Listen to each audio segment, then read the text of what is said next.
All right, what is up, my friends of the Total Debt Freedom world? It's been a while since I made a video. I've been very busy. So in today's video, we're going to cover how to determine what your credit score is. And credit score is very predictable. I've been doing this for almost 15 years now on the helping people get out of debt side. Prior to that, I was in the credit collection business for another, I don't know, it was roughly 10 years. So I get how credit works, okay? When I first started the business, we did a lot of stuff for people who were taking money out of the equity in their home to refinance to pay off credit card debt. So we often saw credit bureaus when they had the debt, and then we saw the credit bureaus a few months later, sometimes it was close to a year later, when they had no debt. So I'm very, very familiar with what happens when somebody owes credit card debt and then it is paid off and how that affects their credit score. And it always, always, always behaves in a very predictable fashion. In fact, it's so predictable that the Canadian Association of Mortgage Professionals approached me to put together a training course for their agents so they understood how credit works. So I'm going to show you in this video today in very, very simple terms so you understand. I mean, one way you can go find out what your credit score is by going to Equifax or any other credit bureau that reports a score, a FICO type of score, through the information they collect from your credit card companies on the report. And they'll tell you on a scale of, you know, anywhere from a low few hundreds all the way up to highs like 800, which is a very good score, what your score is. The problem is some people don't have access to a credit card or they don't want to pay the 25 bucks or whatever. So in this video, I'm going to show you how to figure out what your credit score is based on your debt. And the reason why we're doing this today is I'm going through this exercise because there is a vast number of people that are completely confused and have been fleeced by the credit card companies over the years and led to believe that even though they're making some payments on their credit cards, that they have good credit. They think as long as they follow the prescription of doing what they've always done, which is literally always getting them what they've always gotten, which is bad credit and lots of debt, everything will be fine. So I'll show you how this works now. Basically, we're going to use two scales. We're going to use this scale over here that goes up, and we're going to say this is debt, okay? This would be zero debt. And let's say the limit on your credit cards is, I don't know, it's $25,000. And that's the full limit that you owe right there. Okay? Over here, we're going to use this as score. Let's put this at 800, let's say. So 800 would be a very good credit score.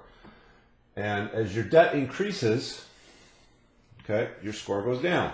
We'll put this at 400 is a really low score. Okay? So essentially the way that credit score works, one of the biggest weighing factors, about a third of the weighing factor, is how much you owe.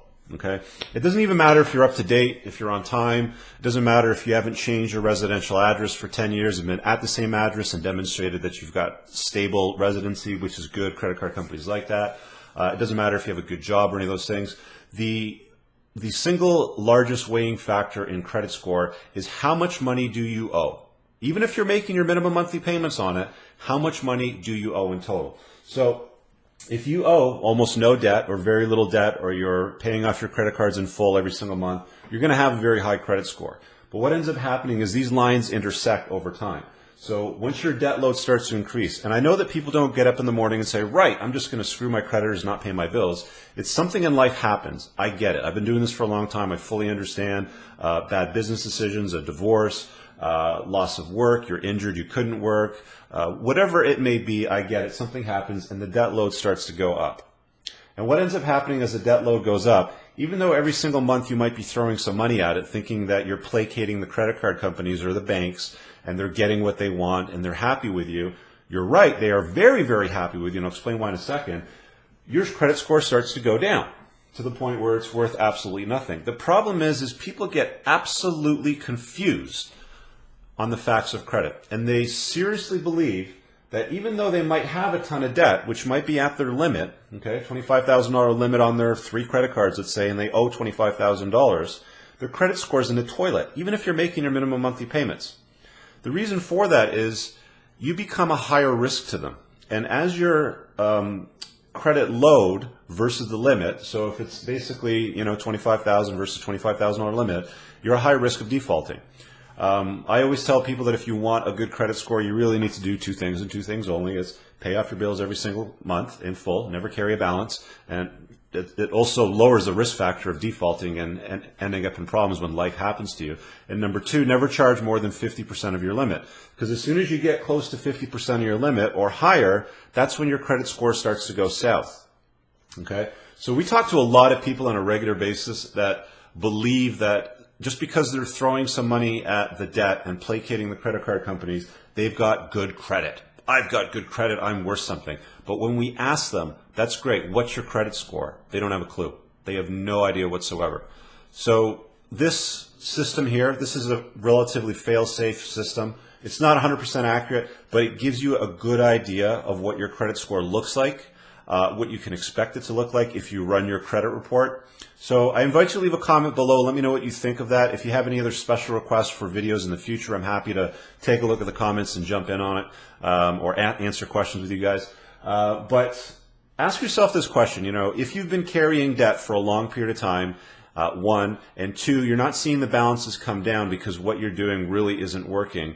Don't believe for a second that you've got great credit. Even if you're making those minimum monthly payments, you don't. I guarantee you've got a very low credit score. And if you don't believe me, go to Equifax.ca if you're in Canada, pull your credit report with the score included. I think it's around $20, $25 last time I checked. I usually pull mine every couple of years just to check where I'm at. And it'll tell you what your credit score is. So there's no uncertainty in your mind whether or not you've got good or bad credit. But at the end of the day, if what you're doing isn't working and your debt isn't going down and it's going to take longer than a couple years to pay it off, I recommend you give us a call. Talk to one of our people in the office. They'll give you a free consultation and let you know what some options look like for you.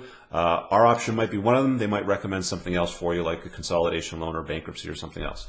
Hope that video helps. We'll see you guys in the next one. If you have a special request, leave a comment below, smash the like button, and subscribe, of course. And if somebody needs to see this video, show it to them. Let them know the truth about credit score. Talk to you guys later.